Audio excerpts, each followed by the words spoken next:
Sir ನಮಸ್ತೆ. ನಮಸ್ತೆ sir. Sir ನಿಮ್ಮ ಹೆಸರು? ಚಂದ್ರು ಅಂತ. ಸರ್ ಪ್ರಾಪರ್ ನಿಮ್ಮದು? ಕರಿಯೋದು ಅಲ್ಲಲ್ಲ, ಇಲ್ಲಿ ಯಾವ ಊರು ನಿಮ್ಮದು? ಇಲ್ಲೇ ಹೋಗ್ತೇನೆ. ಚಿತ್ರದುರ್ಗನಾ?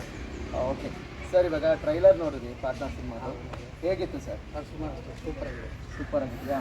ಫೈಟಿಂಗ್ ಚೆನ್ನಾಗಿದೆ. ಫೈಟಿಂಗ್ ಫೈಟಿಂಗ್ ಚೆನ್ನಾಗಿದೆ. ಫೈಟಿಂಗ್ ಇಷ್ಟನಾ ಸರ್? ಫೈಟಿಂಗ್ ಇಷ್ಟ ಆಯಿತು. ಓಕೆ ಸರ್, ಇವಾಗ ಒಂದು ಕ್ವಶನ್ ಸರ್, ಏನಂದರೆ ಪಾರ್ಟ್ನರ್ ಸಿನಿಮಾದು ಏನು ಪಾರ್ಟ್ನರ್ ಅಂತ ಟೈಟ್ಲ್ ಇದೆ, ಅದೇ ಟೈಟ್ಲ್ ಮೇಲೆ ಇವಾಗ ಒಂದು ಬಿಸ್ನೆಸ್ ಪಾರ್ಟ್ನರ್ ಆಗಿರ್ಬೋದು, ಇಲ್ಲ ಫ್ರೆಂಡ್ಸ್ ಆಗಿರ್ಬೋದು, ಇಲ್ಲ ಹಸ್ಬೆಂಡ್ ಆ್ಯಂಡ್ ವೈಫ್ ಆಗಿರ್ಬೋದು, ಈ ಥರ ಇದರಲ್ಲಿ ಯಾರಿಗೆ ಕೊಡೋದಕ್ಕೆ ಇಷ್ಟಪಡ್ತೀರಾ?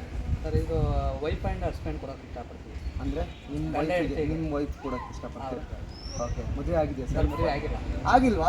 ಮುಂದೆ ಆಗ್ತೀವಲ್ಲ. ಮದುವೆ ಆಗೋದಕ್ಕೆ ಇವಾಗಲೇ ಲಾಕ್ ಮಾಡ್ಬಿಡ್ತಾ ಇದ್ದೀರಾ? ಹೌದು ಸರ್. ಯಾಕೆ ಫ್ರೆಂಡ್ಸು ಸರ್? ಫ್ರೆಂಡ್ಸು ಕೊಡ್ಬೋದಲ್ಲ? ಸರ್ ಫ್ರೆಂಡ್ಸಲ್ಲಿ ಯಾರೂ ಸರಿ ಇಲ್ಲ ಸರ್. ಯಾರೂ ಸರಿ ಇಲ್ಲ ಅಂತನಾ? ಓಕೆ ಸರಿ ಸರ್. ಓಕೆ, ಹಾಗಾದರೆ ಖಂಡಿತ ನೀವು ಸಿನಿಮಾನ, ಈ ಪಾರ್ಟ್ನರ್ ಸಿನಿಮಾನ ಥಿಯೇಟ್ರಲ್ಲಿ ಬಂದು ನೋಡಬೇಕು ಅಂತ ಕೇಳ್ಕೊಡ್ರಿ, ನಿಮ್ಮ ಫ್ರೆಂಡ್ಸ್ಗೆಲ್ಲ ಹೇಳಿ. ಹೇಳ್ತೀವಿ ಸರ್. ಓಕೆನಾ? ಆಮೇಲೆ ಇನ್ನೊಂದು ಏನಂದರೆ, ಈ ಪಾರ್ಟ್ನರ್ ಸಿನಿಮಾ ಬಗ್ಗೆ ಇದೇ ತಿಂಗಳು 19 ಏಪ್ರಿಲ್ 2024 ರಿಲೀಸ್ ಆಗ್ತಿದೆ. ಆಡಿಯನ್ಸಿಗೆ ಏನು ಹೇಳೋಕ್ಕೆ ಇಷ್ಟಪಡ್ತೀವಿ? ಪಾರ್ಟ್ನರ್ ಸಿನಿಮಾ ನೋಡಿ ಫ್ಯಾಮಿಲಿ ಜೊತೆ ಹೋಗಿ. ಒಳ್ಳೆ ಫೈಟಿಂಗ್ಸ್ ಇದೆ, ಒಳ್ಳೆ ಲವ್ ಸ್ಟೋರಿ ಇದೆ. Okay, thank you sir.